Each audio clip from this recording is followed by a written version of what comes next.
Mafia से नेता बने आतिक अहमद, जिनकी 15 अप्रैल की रात पुलिस हिरासत में गोली मारकर हत्या कर दी गई थी, जिनकी 51 वर्षीय पत्नी शाइस्ता परवीन अब यूपी पुलिस की मोस्ट वांटेड सूची में है। आतिक के अपराध की दुनिया की महारानी के बारे में कोई भी जानकारी देने वाले को 50,000 रुपए का इनाम देने की घोषणा की गई है। केवल 2 दिन के अंतराल में शाइस्ता ने अपने बेटे असद और पति आतिक को खो दिया। असद के 13 अप्रैल को पुलिस मुठभेड़ में मारे जाने के 2 दिन बाद प्रयागराज में मोतीलाल नेहरू डिविजनल हॉस्पिटल के बाहर मेडिकल के लिए ले जाते वक्त आतिक अहमद और उसके भाई अशरफ को गोली मार दी गई। कयास लगाए जा रहे थे कि शाइस्ता परवीन आतिक के अंतिम संस्कार में सरेंडर कर सकती हैं, लेकिन वह अब भी फरार है। आइए जानते हैं कौन है शाइस्ता परवीन और वह कैसे बनी आतिक अहमद के गैंग की महारानी। शाइस्ता परवीन के पिता पुलिस में थे। 1996 में आतिक अहमद से शादी होने से पहले शाइस्ता की दुनिया बिल्कुल अलग थी। उसने 12वीं तक पढ़ाई की है। आतिक की पत्नी बनने से पहले उसका किसी भी अवैध गतिविधियों से कोई संबंध नहीं था। वर्तमान में उसके नाम पर प्रयागराज में 4 मामले दर्ज हैं, 3 धोखाधड़ी और 1 हत्या का। पहले 3 मामले 2009 में कर्नलगंज पुलिस स्टेशन में दर्ज किए गए थे। भारतीय दंड संहिता की धाराओं 420 धोखाधड़ी, 467 मूल्यवान सुरक्षा या वसीयत की जालसाजी, 468 धोखाधड़ी के उद्देश्य से जालसाजी और आर्म्स एक्ट की धारा 30 लाइसेंस या नियम का उल्लंघन के अलावा 471 जालसाजी दस्तावेज का इस्तेमाल जैसे मामले दर्ज हैं। मर्डर का केस उमेश पाल हत्याकांड के बाद दर्ज हुआ है।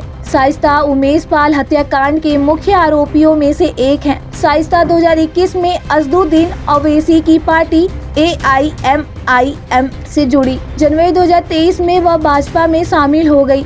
जब शाइस्ता परवीन बसपा में शामिल हुई तो उन्होंने कहा था, सपा सुप्रीमो यानी कि मुलायम सिंह यादव से दोस्ती के कारण मेरे पति आतिक अनुशासन नहीं सीख पाए। मेरे पति हमेशा बसपा को पसंद करते थे और पहले भी बसपा में शीर्ष नेताओं की मदद करते थे। हालांकि मायावती ने उमेश पाल हत्याकांड के नाम आने के बाद मेयर चुनाव में शाइस्ता परवीन को प्रयागराज से मैदान में नहीं उतरने का फैसला किया। पुलिस की रिपोर्ट में कहा गया है कि शाइस्ता परवीन उमेश पाल की हत्या की योजना बनाने और उसे अंजाम देने का हिस्सा थी। जब आतिक अहमद जेल में था, शाइस्ता ने अपने सिंडिकेट को चलाने के सक्रिय भूमिका निभाई। शाइस्ता परवीन गैंग में गॉड मदर के तौर पर जानी जाती हैं। आतिक के एक रिश्तेदार मोहम्मद जिशान ने पुलिस में FIR दर्ज कराई है। FIR के मुताबिक आतिक ने एक बार अपने बेटे अली को 25 बंदूकबाजों के साथ जिशान के पास भेजा और उससे कहा कि वह अपनी जमीन शाइस्ता के नाम